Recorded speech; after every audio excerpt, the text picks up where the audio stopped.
பொம்மையை போய் எலி கடிச்சு விட்டாண்டா இங்கே பாடுறா அழுகுறா பாருங்க. இங்கே அழுவாதடி தங்க உனக்கு இன்னைக்கு பாம்பு எல்லாம் நீ வரக்குள்ள வந்தா பொம்மை அழுவாரா இங்கே பாரு இந்த பொம்மையை கடிச்சு விட்டா ஒப்பாரியா பாரு.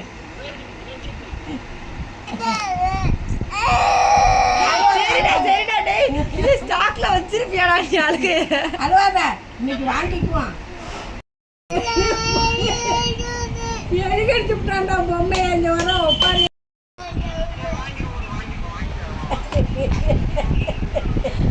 எவ்வளோ ஃபீல் பண்ணி அழுகுறா.